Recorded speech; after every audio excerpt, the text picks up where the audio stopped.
Eu disse: Eis que venho, Senhor, com prazer faço a vossa vontade. Salmo 39. Um bom dia. Em nome do Pai, do Filho e do Espírito Santo. Amém. Recorramos sempre à poderosa intercessão de Maria Santíssima, nossa Mãe, e de São José, o Justo. Na primeira leitura de hoje, do livro do profeta Isaías, capítulo 49, versículos 3 e 5 ao 6. E podemos perceber que o capítulo 49 pertence aos chamados Cânticos do Servo do Senhor. E aqui o servo não é apenas um indivíduo histórico, mas uma figura teológica que concentra em si a missão de Israel e ao mesmo tempo a transcende.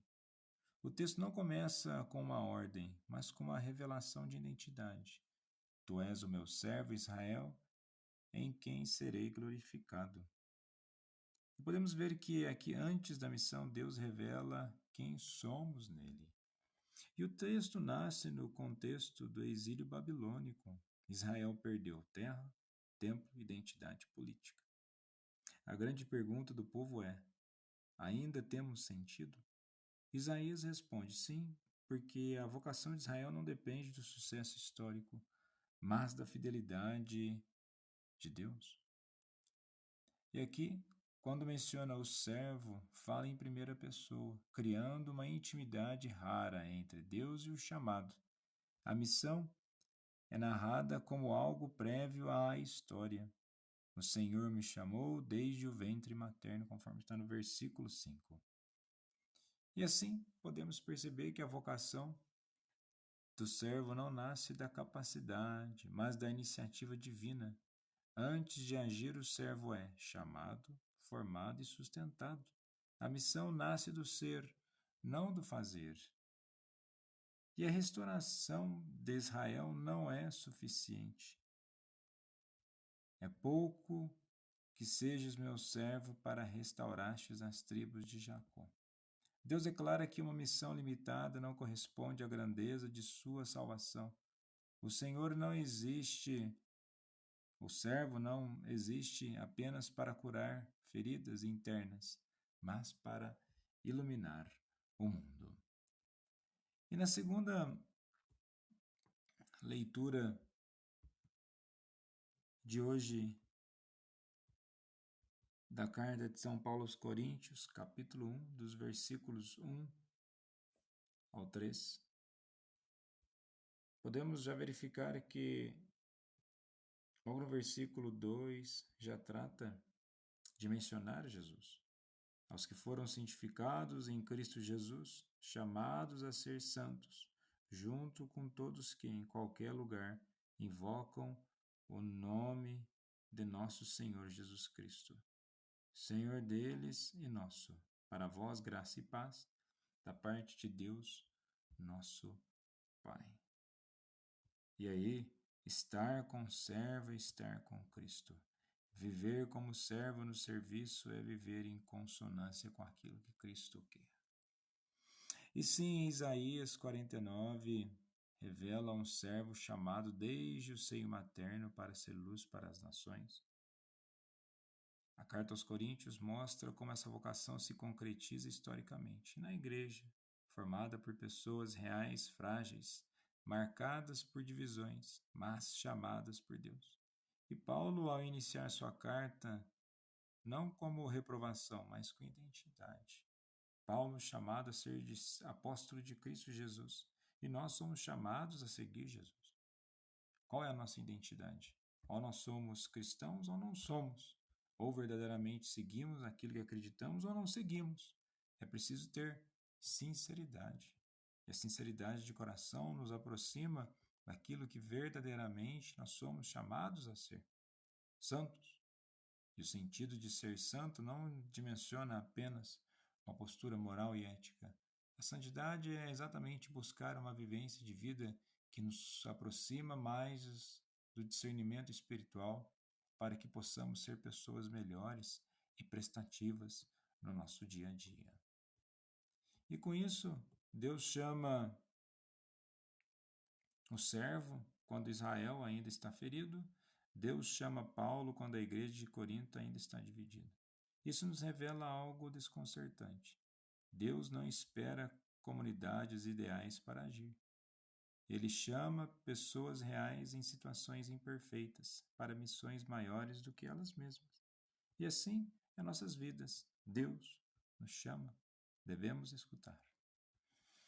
E no evangelho de hoje, em João capítulo 1, dos versículos 29 ao 34, não começa com uma ação de Jesus, mas com um gesto de revelação. João Batista aponta. E aqui o cristianismo nasce não de uma ideia, mas de um reconhecimento. Eis o Cordeiro de Deus. Não é uma definição abstrata, é uma confissão simbólica que condensa toda a história da salvação. João escreve no contexto em que o templo ainda marca o imaginário religioso, os sacrifícios de animais continuam, a esperança messiânica está viva. E ao chamar Jesus de Cordeiro, o evangelista ativa uma rede simbólica que atravessa o Êxodo, os profetas, a liturgia do templo e culmina na cruz. João não explica o símbolo, ele o lança. O leitor deve atravessá-lo. E o símbolo do cordeiro tem camadas de significado. O cordeiro do Êxodo é imolado, sem defeito, cujo sangue livra da morte. E Jesus é apresentado como o novo Êxodo. Não liberta de Faraó, mas do pecado do mundo. E o servo sofredor, como o cordeiro levado ao matadouro. João funde o símbolo do cordeiro com o servo. O Messias não conquista pela força, mas pela entrega.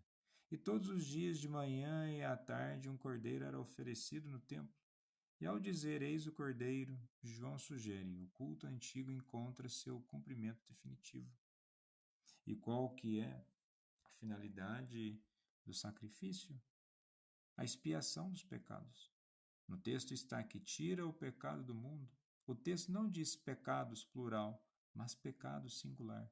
E João aponta para algo mais profundo, a ruptura original, a lógica de morte, a estrutura de afastamento de Deus. Jesus não apenas perdoa atos, ele remove a raiz. E removendo a raiz, exatamente, olha para dentro de nós, eliminando o mal para que possamos ter paz. Libertação. O servo se coloca a tal ponto de serviço que nos serve para que sejamos pessoas novas. E ser novo, levantar-se, estar atento, estar acordado, são palavras e sentidos que devem remeter a nós o aspecto da vivência cristã, não apenas pela uma tradição, muito menos porque nós nos acostumamos com aquilo que temos em mãos. Não simplesmente ir por ir, mas assumir verdadeiramente a nossa identidade. E a nossa identidade, ela está escondida naquilo que Cristo é: serviço, amor, misericórdia, fraternidade. É o princípio da luz. Ser luz não apenas no sentido de trevas e claridade. Ser luz na dimensão para que as realidades e pessoas que necessitem de tal presença possam enxergar em nós o Cristo, que deve habitar em nós e em nossas vidas. Jesus, manso e humilde de coração, fazei o nosso coração semelhante ao